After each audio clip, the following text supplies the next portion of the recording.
Rabbi shrah li sadri wa yassir li amri wahlul 'uqdatam min lisani yafqahu qawli. Bismillahirrahmanirrahim. Assalamualaikum warahmatullahi wabarakatuh. Alhamdulillahirabbil alamin, nahmaduhu wa nasta'inuhu wa nastaghfiruh wa na'udzu billahi min syururi anfusina wa min sayyiati a'malina. May yahdihillahu fala mudhillalah wa may yudhlil fala hadiyalah. Asyhadu an la ilaha illallah wa asyhadu anna Muhammadan abduhu wa rasuluhu la nabiyya ba'da. Langsung saja. Pada video kali ini saya akan mempresentasikan tentang apa itu instrumen pasar modal syariah.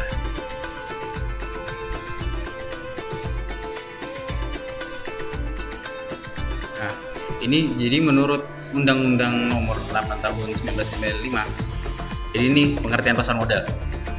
Sebagai pembukaan, pasar modal adalah aktivitas yang berkaitan dengan perdagangan efek dan penawaran umum perusahaan publik yang berkaitan dengan efek yang pernah diterbitkan dan lembaga atau profesi yang berkaitan dengan efek.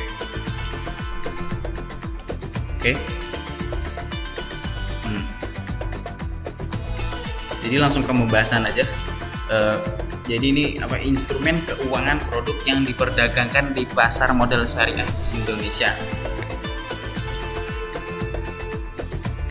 Ada juga yang pertama ada saham syariah, kemudian ada sukuk, ada reksadana syariah, efek bangun aset, dan juga giri syariah. Sebenarnya masih ada lagi efek syariah lainnya, seperti ahli syariah pada manajer investasi syariah, unit pengelolaan investasi syariah, pihak penerbit syariah online trading system, bank kustodian yang memberikan jasa kustodian syariah, wali amanat yang memberikan jasa dalam penerbitan sukuk.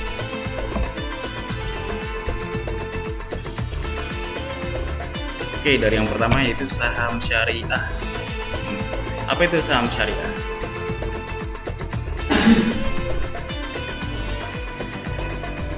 Saham syariah yaitu surat berharga bukti penyertaan modal kepada perusahaan, dan dengan bukti penyertaan tersebut pemegang saham berhak untuk mendapatkan bagian hasil dari usaha tersebut. Dari segi pengertian sama dengan saham konvensional atau saham biasa. Akan tetapi bedanya itu apa? Konsep penyertaan modal dengan hak bagian hasil usaha ini merupakan konsep yang tidak bertentangan dengan prinsip syariah.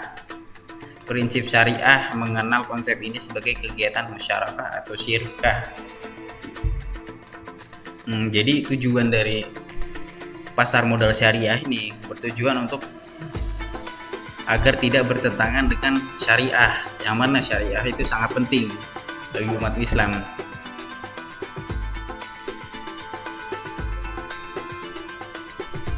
Nah, jadi saham syariah ini sudah sangat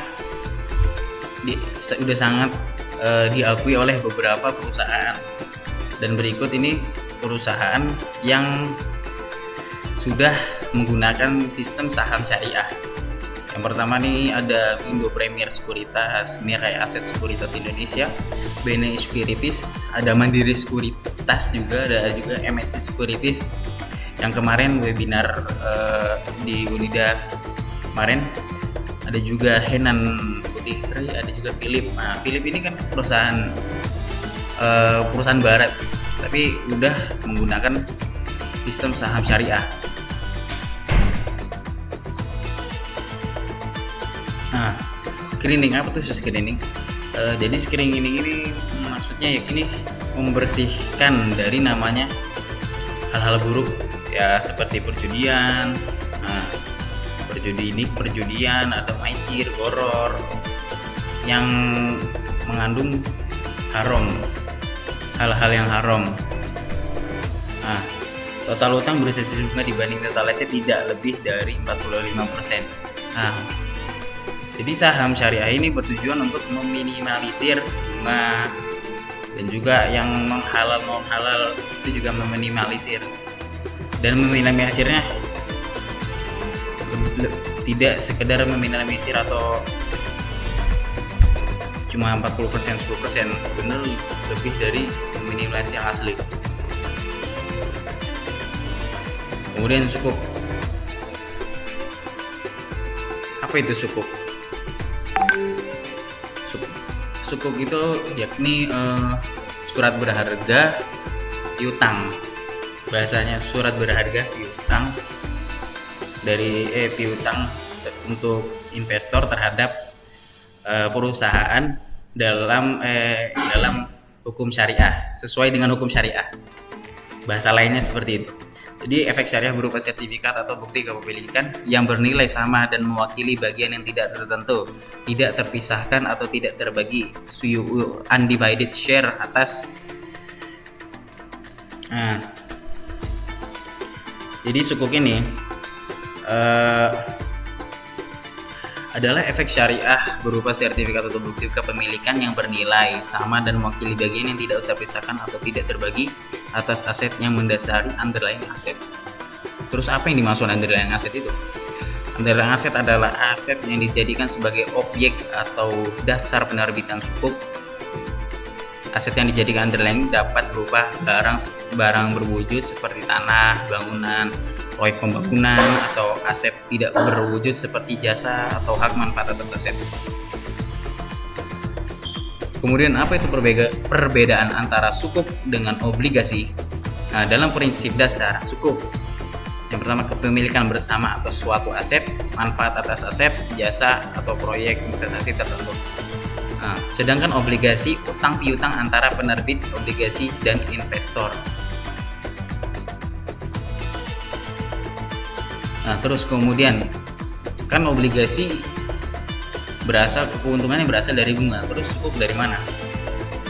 Sukuk mendapati keuntungan dari hasil atau bagi hasil atau fee atau ujroh atau margin. Jadi sukuk dapat dari situ keuntungannya.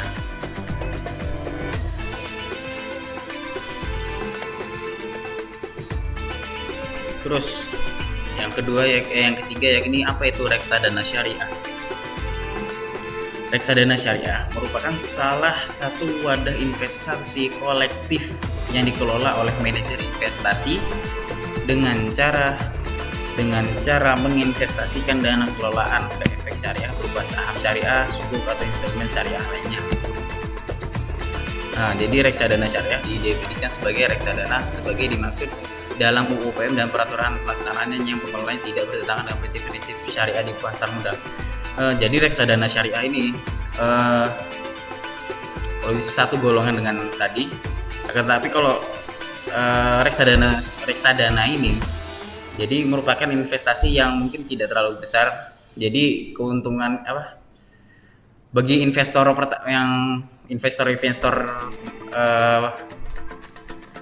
pemula mungkin cocok, mungkin yang tidak, maksudnya ukuran uangnya itu tidak besar. Jadi reksadana syariah ini cocok bisa untuk para mahasiswa ataupun yang masih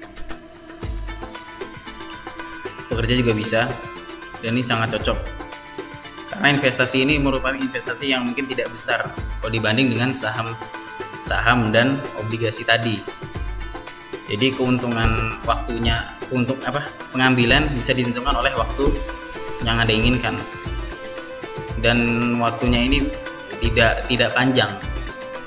Kalau saham bisa seumur hidup selama tidak ada yang membeli saham lagi. Kalau obligasi bisa jadi 5 tahun atau setahun. Kalau reksadana syariah lebih singkat.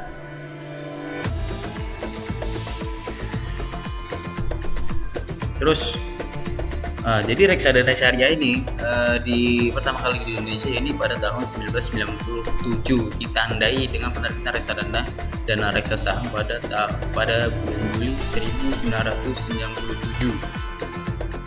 Nah, perbedaan lainnya adalah keseluruhan proses manajemen portofolio, screening, penyaringan, dan cleansing. Tadi screening itu penyaringan, cleansing itu pembersihan. Nah, jadi apa sih perbedaannya nih? Yang reksadana syariah ini dikelola sesuai prinsip syariah, sedangkan reksadana konvensional ini dikelola tanpa memperhatikan prinsip syariah, jadi bebas. Nah, terus kalau isi portofolio reksadana syariah ini hanya efek syariah saja, misalnya saham syariah, sukuk, dan efek syariah lainnya. Nah, sedangkan reksadana konvensional apa saja ada, efek syariah ada sendiri, efek non syariah ada. Jadi efek-efek syariah itu tadi yang saya kasih gambarkan di saham tadi itu efek syariah. Jadi bisa dilakukan oleh reksadana konvensional ini. Terus mekanismenya apa? Terdapat mekanisme pembersihan kekayaan non halal ya cleansing tadi, sedangkan reksadana konvensional nggak ada. Jadi yang haram-haram juga masuk. Nah, jadi macam-macam reksadana syariah ini ada banyak. Ada juga reksadana syariah pasar uang, reksadana syariah pendapatan tetap, reksadana syariah saham, ada juga reksadana syariah campuran, ada juga terproteksi, ada juga indeks ya, dan lain-lain. Terus yang keempat yakni ini daftar reksadana syariah terbaik. Nah, kita bisa lihat ada reksadana syariah saham.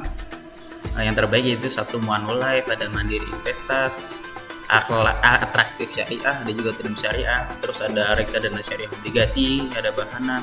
Ya mungkin bisa dilihat ini reksadana syariah terbaik di Indonesia.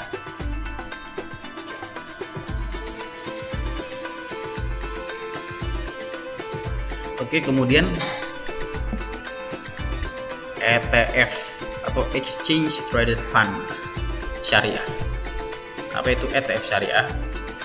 Nah, jadi ini reksadana syariah berbentuk KIK atau KIK yang unit pernyataannya diperdagangkan di bursa efek. Jadi reksadana dijual tapi di bursa efek. Kalau tadi reksadana yang tadi itu di aplikasi-aplikasi seperti Bibit itu ada dia. Kalau ini harus dia diperjualkan di bursa efek. Jadi apabila yang mau membeli reksadana ini harus langsung ke bursa efeknya atau IDX. Nah, reksadana exchange traded fund syariah adalah satu bentuk dari reksadana yang mengusung prinsip syariah di pasar modal. Ya, intinya pasar modal syariah ini harus tidak bertentangan dengan hukum syariah.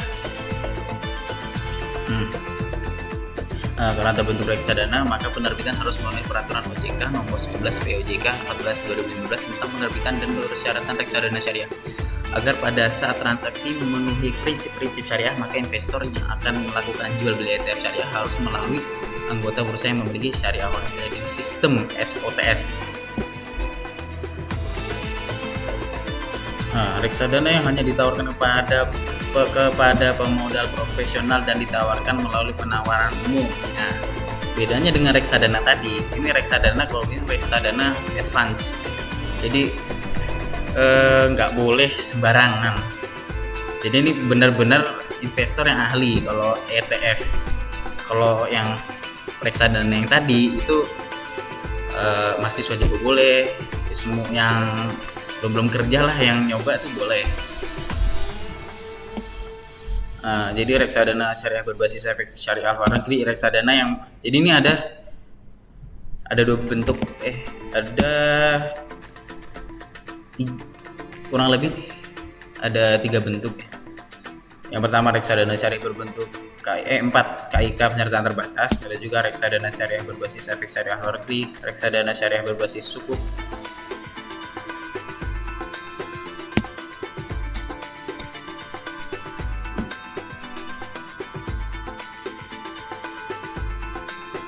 Terus efek beragun aset syariah EBA, yaitu sebuah efek yang dikeluarkan melalui kontrak investasi kolektif EBA syariah, di mana portofolionya mencakup aset keuangan berbentuk tagihan yang muncul dari surat berharga komersial, tagihan di kemudian hari, dan jual beli aset fisik atau nyata oleh lembaga keuangan.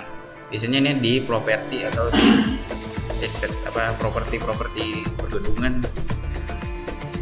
EBA syariah berbentuk kontrak investasi kolektif antara manajer investasi dan bank kustodian. KIK EBAS adalah efek beragun aset yang portofolio terdiri dari aset keuangan berupa piutang, pembiayaan atau aset keuangan lainnya. Akar dan cara mengelolanya tidak bertentangan dengan prinsip-prinsip syariah di pasar modal.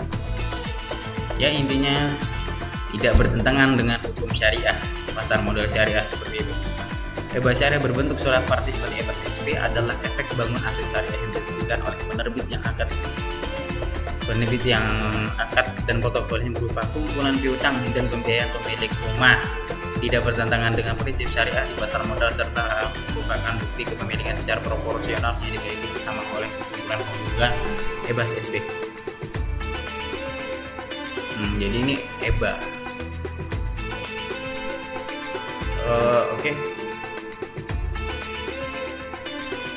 Nah, yang terakhir nih real estate. DIRE.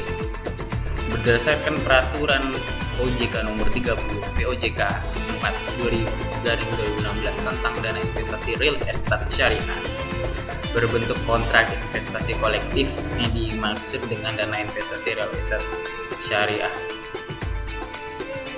adalah wadah yang dipergunakan untuk menghimpun dana dari masyarakat pemodal untuk selanjutnya diinvestasikan pada aset real estate. Nah, apa itu real estate? Real estate ini seperti kontrak atau seperti juga pembangunan gedung-gedung itu yang masuk real estate. Aset yang berkaitan dengan real estate dan atau kas dan setara kas yang tidak bertentangan dengan prinsip syariah di pasar modal. Berdasar berbentuk kontrak investasi kolektif dikatakan memenuhi prinsip syariah di pasar modal jika akad, cara pengelolaan dan aset real estate, aset yang berkaitan dengan real estate dan atau kas dan setara kas tidak bertentangan dengan prinsip syariah di pasar modal sebagai diatur dalam peraturan OJK tentang penerapan prinsip syariah di pasar modal. Oke, sekian dari saya. Mohon maaf apabila ada kesalahan, mungkin yang di akhir tadi ada kesalahpahaman dari saya sendiri. Oke, wassalamualaikum warahmatullahi wabarakatuh.